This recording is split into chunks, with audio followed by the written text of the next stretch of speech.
ҳар як нафаре ки дар Федератсияи Россия шаҳри Москва қарор доранд ва ба духтури дандон ниёз дошта бошанд, агар ба рақамҳои дар экран буда муроҷиат кунед. И духтури дандон бародари тоҷикай айном юристи ҷай муроҷиат кун скидкат мекунад.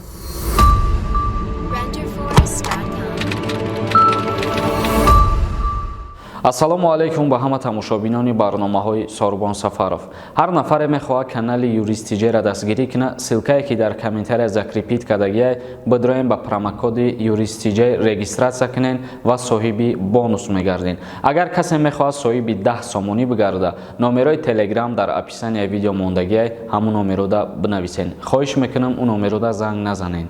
мавзӯи имрӯзаи мо дар бораи муҳоҷирони меҳнатие ки дар ҷумҳурии Тоҷикистон қарор доранд. Якчанд рӯз пеш вазорати сохтмонии Федератсияи Россия ба ҳукумати Россия пешниҳод кард ки барои кам шидани қувваи корӣ, яъне Федератсияи Россияро боис меояд ки анамин муҳоҷирони меҳнатиро роҳи дохил шидан ба Россияро нишон бития ва воридшон кунад.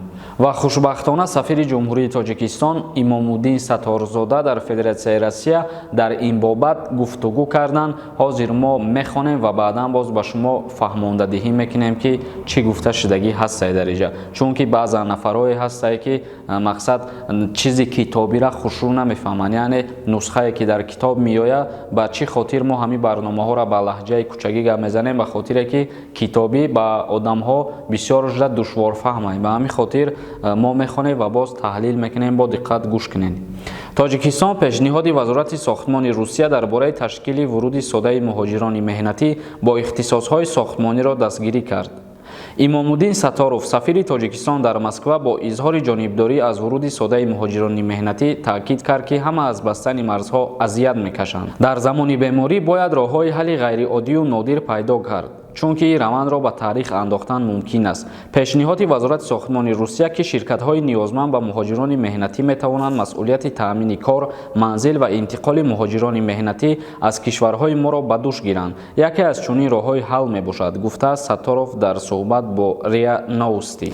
ҳамин тариқ имкон дорад ки ин масъалаҳо ҳадафмандонаю суроғавӣ ҳал карда шаванд. сафири Тоҷикистон хотиррасон кард ки дар 20 соли охири иқтисоди Русия бо ҷалби шумораи зиёди муҳоҷирони меҳнатӣ пеш мерафт ва ҳеҷ гоҳ чунин вазъ набуд ки марзҳо баста шуда мардум ба он ҷо дохил шуда натавонанд. ташкилотҳое ки коргарони хориҷиро ҷалб мекунанд, инчунин вазифа доранд ки манзили зисташонро таъмин кунанд. вазорати сохтмон ёдовар шуд ки маҳдудиятҳо барои вуҷуди хориҷиён ба Русия баҳори соли равон дар робита ба беморӣ роҳандозӣ шуд. дар саноати сохтмон дар 50 минтақаи Русия норасоии қувваи корӣ ҷой дорад ки маҷмуан ҳудуди 190 000 нафар арзёбӣ мешавад. яъне ки сафири ҷумҳурии Тоҷикистон Имомуддин Саторзода гуфтугӯ кард ва қайд кард дар амун шабакаи РИА Новости Федератсияи Россия ки дар 20 сол ва 30 соли ахир пешрафти давлати Федератсияи Россия вобаста аз муҳоҷирони меҳнатӣ буд. дар ҳолате ки марзҳо баста шуданд ва дигар шахсиятҳои хориҷӣ ворид ба Россия шида натонистанд, қувваи корӣ дар Федератсияи Россия кам шуд рӯз то рӯз. яъне ки дар 50 минтақаҳои Федератсияи Россия айни ҳол танқисӣ мекашанд аз норасоии қувваи корӣ. яъне айни ҳол 50 минтақаи Федератсияи Россия ниёз дорад ба муҳоҷирони меҳнатие ки тарки Федератсияи Россия кардагиянд, ки ин 50 минтақа ба шумор агар бигирем, бояд 190 000 муҳоҷир ба Федератсияи Россия дохил шавад ки 50 минтақаи бекормондагиша аз нав кору фаъолияти худшона оғоз кунанд. ва инчунин сафири ҷумҳурии Тоҷикистон дар пешниҳоди худаш қайд кард ки ана ҳамин муҳоҷирони баландихтисоси меҳнатие ки ба Федератсияи Россия баргардонида мешаванд, бояд аз ҷониби Россия ба ин шахсиятҳо увора низ аз ҷои манзилшон таъмин кунанд. яъне ҳар нафареро ки ба Россия дохил мекунанд аз тарафи ҳукуматшон аз барои кору фаъолиятшона пеш бурдан, бояд ӯ муҳоҷира ба ҳамун ҷои хоб, ба ҷои зист таъмин кунанд ва ҳуҷҷатгузориҳошона низ дуруст ба қайд бигиранд. ва ногуфта намона ки дар ибора танҳо ташкилотҳои давлатӣ, яъне биноҳои давлатӣ, мактабҳо, ҳамин ташкилотҳо метавонанд ки ҷалб кунанд муҳоҷироро. яъне ки ягон мактаб месозанд ё ки ягон корхонае месозанд ки вай корхонаи давлатӣ мешавад. умуман дар 50 минтақаҳои Федератсияи Россия айни ҳол муҳтоҷ ҳастанд ба 190 000 муҳоҷир ки қувваи кори худшона зиёд бигардонанд. Тамошобинони азиз, як камтарак маълумот буд оиди баргардонидани муҳоҷирони меҳнатӣ ба Федератсияи Россия. дар ин бора боз хабарҳои нав шудагар иншааллоҳ ки пешкаши шумо мегардонем. акнун мегзарем ба қисми хондани комментарияҳо. бо диққат гӯш мекунем. Танакев навистай: ҳамин Somon-Air дигар реклама накунака, илтимос. ба ҳамун нархи навош 37-38 ҳазор ба фикри шумо арзона? ба фикри ман арзон нест, бародари азиз, ва ман ира реклама кардагӣ нестам ки мақсад шумо айҷа чипта харидорӣ кунен ё ки дигар чизҳо. ман муқаррароти нархи умумии ҳамира ба шумо пешниҳод кардам ки айни ҳол нарх бо ширкати Somon-Air ҳамин қадар маблаға дар бар мегирад. Ҷек Лондон навистай: салом ака, илтимос рақамҳои телефони авиакассаи город Екатеринбурга навис. дар спискаи моҳи декабр хато навистагӣ. касе бидона срочна нависа бародаро. мутаассифона ман намедонам, барое ки ҳар чизеро мо дастрас кардем, дар ҳамунҷа мо пешниҳоди тамошобинон кардем ва гуфтем рақамҳои телефоншона.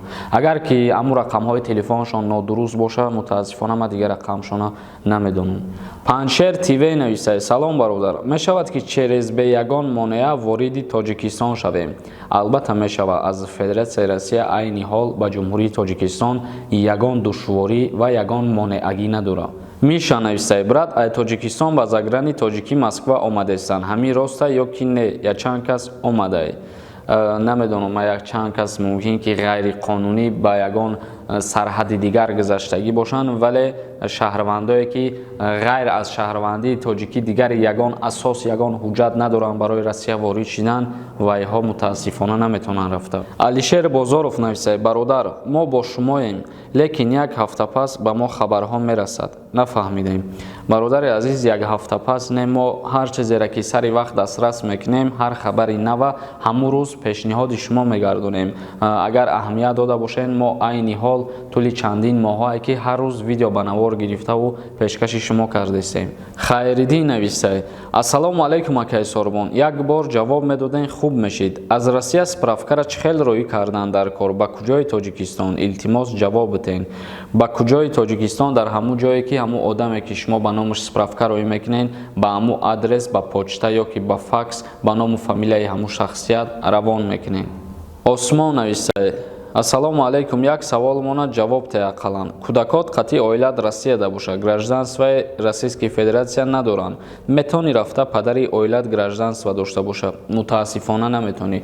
падари оилат танҳо фарзандҳои худшаву ва ҳамсари худша, аҳли байти худша метавонад ки ба воситаи ҳамун ҳуҷҷати худаш ба Россия интиқол битиҳанд. бародарони азиз, видеоро ҷамъбаст мекунем. ягон саволи дигар боша, агар саволотро метавонед дар поёни ҳамин видео бинависен ё ки дар Инстаграм. дар канали Юрист Тиҷей обуна шидана фаромӯш намекунем. худованд ҳамаи мо ва шуморо нигаҳбон бошад.